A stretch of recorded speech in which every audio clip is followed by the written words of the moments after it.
শীতের দিনে বউ না থাকিলে লুঙ্গি তো ঠিক থাকে না। এইবার শীতে বিয়া না করাইলে আব্বা টাব্বা মানতাম না। বউ লাগবো আমার, ও আব্বা বউ লাগবো আমার, বউ লাগবো আমার। আব্বাজান, আব্বাজান আপনারা মালিক করা আমাকে মারবো না। তুমি কি হুম হা শুরু করছেন? হুম হা কি?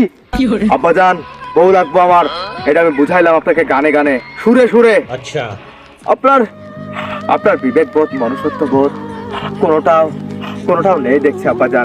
এত করে বলার পরেও আর কতদিন আব্বাজান, আর কতদিন, আর কতদিন? আপনার ছেলেকে কি ছেলে মনে হয় না? ডিভোর্স দিয়ে দেন আমাকে, এই যে তেজ পুত্র করে দেন আমাকে। তারপরেও এরকম পাষণ্ড হয়ে আবার মনের কষ্টগুলোকে ইগনোর করে যাবেন না আব্বাজান। খাইতে বসতে উঠতে শুইতে ঘুমাইতে আরে হাঁটতে মুততে পর্যন্ত আমি সবসময় আব্বাজান সবসময় আপনাকে আমি বুঝেছি, কিন্তু আপনি কথা কথা মারেন কেন? কি হাগার মতো শুরু করছে জায়গায়, বুঝলাম না। আপনি বাবা হয়ে গেছেন, কি হয়ে গেছেন? হ্যাঁ, ও মানে আমি সন্তান, আমার যেন কোনো দাম নেই। আর জন্ম দেওয়ার সময় তখন আপনার মনে ছিল না যে আবার একটা ছেলে হবে?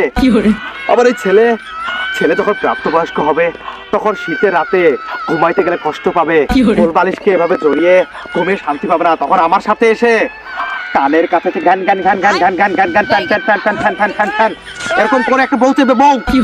কিন্তু আপনি এ কথাটা মাথায় রাখেননি। জন্ম দিয়েছেন ঠিকই, কিন্তু জন্ম দেওয়ার পর একজন পিতার কি পরিমাণ দায়িত্ব সেটা আপনি ভুলে গেছেন। আব্বাজান দিন শেষে আমি আপনার ছেলে, আমার মনের কষ্ট বোঝা এটা আপনার নৈতিক দায়িত্ব। আরে আপনি বিয়ে করেছেন তখন আপনার বয়স ছিল একেবারে কম, আপনি কচি ছিলেন, কচি ডাবের মতো তখন বিয়ে করেছেন। আর আপনার সন্তান এত বড় হয়ে গেছে, আপনি তাকে বিয়ে দিচ্ছেন না প্রাপ্তবয়স্ক হওয়ার পরে। আপনি নিজে তো বাল্য বিবাহ করেছেন। আচ্ছা, তুমি গতকালকে কোথায় গেছিলে? আব্বাজান আমি রাতে আলমের বউয়ের কাছে আব্বাজান আপনি কিভাবে জানলেন? আমি জানবো কিভাবে? মানে ওই পারে সালিশ বসে চেয়ারম্যান আমাকে ডাকছে আজকে।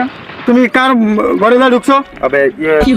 আব্বাজান এটা কি আপনি করেছি? সাথে সাথে করেছি।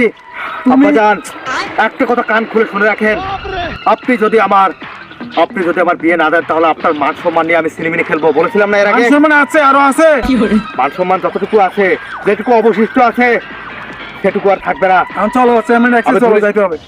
কোথায় যাবো? চেয়ারম্যান ডাকছে, যাইতে হবে। আব্বাজান আমি তো অসুস্থ, আমার জ্বর। না বাবা চলো। না আব্বাজান আপনি আমার ত্বকের টেম্পারেচার চেক করেন, কত হবে?